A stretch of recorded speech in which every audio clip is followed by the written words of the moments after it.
Barchaga assalomu alaykum, hurmatli vatandoshlar, qardonlar, akalar. Dehqondan avtomobilimiz kelib qoldi, xudo xolasa. Hop, Nexia 3 oqtarib yurgan akalarimizga ukam 1 so'm rasxod yo'q, xudo xolasa, o'zimiz minib yurgan mashina. Pulzari to'g'risi sotmasak bo'lmaydi deyishyapti. Hop, o'zimiz Andijon viloyati Shahrixon tumani Naynoq qishlog'ida bo'lsak, akamiz Farg'onani mashinasini olgan ekan. Generalniyda yurgan aka, qancha mindingiz buni? Yo'q-e? Gap yo'q. Mana aka. Xo'p, 2019-yil 135 ming probeg, oldi ablisovkalar aka, RS ablisovkalarga do'l qilingan. Xo'p, mana avtomobilni motorining holatini ham ko'rishingiz mumkin. Metanlarga do'l uстановka qilingan.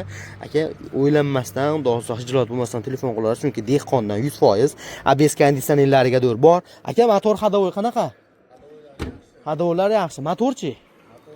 Motorlar zo'r.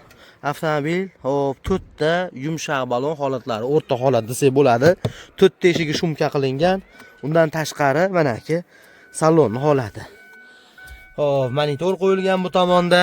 Undan tashqari probegini bir yo'l bitta ko'rsatib qo'yaman. Mana aka 135.200 probegda. Hop, sidinalarda chexollar bor, o'ziga yarasha holatda. Undan tashqari ilyonim rezinka va mashina mexanika korobka. Hop, 2019 135 ming probeg, mexanika. Va mana aka ortidan ko'rinishi. Hop. Mana aka metani. Qarang, turpoq gulbullar nimadan olib kelganda. Chang-chunglar bilan turibdi mana. Yangi arqadan tashab qo'ygan ekan, aptechkalari bor. Hop. 2019 135 ming probeg, lekin dokumentga ukam keyin davernis beraveramiz, u tomonda o'ylanishmasin deyishyapti. Aka, buni kraskasini qanaqa dedingiz?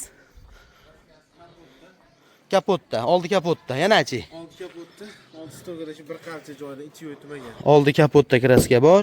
Bu kriloda mana bu yerda bunaqa joyi bor ekan mana. Hop, keyin bu stoykada bir qaricha petno bor ekan. Boshqa joyda yo'qmi? Qolgan joylari toza mana aka, ichlarini ham ko'rishlaringiz mumkin. Hop, 2019 135 ming yurgan motor hadovoylarda ish yo'q, generalniy chiqadi xudo xolasa aka. Hop, ana endi buni narxini ayting aka. Hop, bir bozorga olib chiqmadingizmi? Bozor ham qilyapti. Nech pul deymiz unaqada aka narxini? Bir minarmi olsin, dehqonga o'tsin aka. 6.2 ga qo'yaveramiz. 6200 dollarga qo'yaveramiz. Kamini qilib berasiz xudo xolasa, kelishilgan holatda. Faqat naqdmi yo nasiya, bartermi? Nima imkoniyat bor? Naqd pulga. Xo'p, pulzari. Hop, endi aka nimaga sotyapsiz deb so'rab yurmang. Xudo xolasa, ag'in o'zlaringiz gaplashib olaverasizlar. 2019 135 ming yurgan, oldi kapotdan asosiy kraska, undan keyin stoykada petno bor ekan, qolgan joylari toza deb, o'zi uchun bir qator yana tekshirtirib olasiz. Mashina xudo xolasa bozorda xuddi shunaqalarni o'zimiz syomka qilyapmiz. 6.5 ming, 6800 deb narx qo'yishyapti mana aka. 6200 dollardan xudo xolasa kelishadigan joyi bor. Lekin faqat naqd pulga. Gen davernis beriladi. Dokument tomonlama muammo yo'q. Xo'p, mana shunaqasidan oqtarib yurgan aka-uka opa-singillarimizga padilsab qo'ying. Dehqondan so'raganlarga minarmandan o'tsin. Ekrandagi nomerga telefon qiling, kanalimizga obuna bo'ling.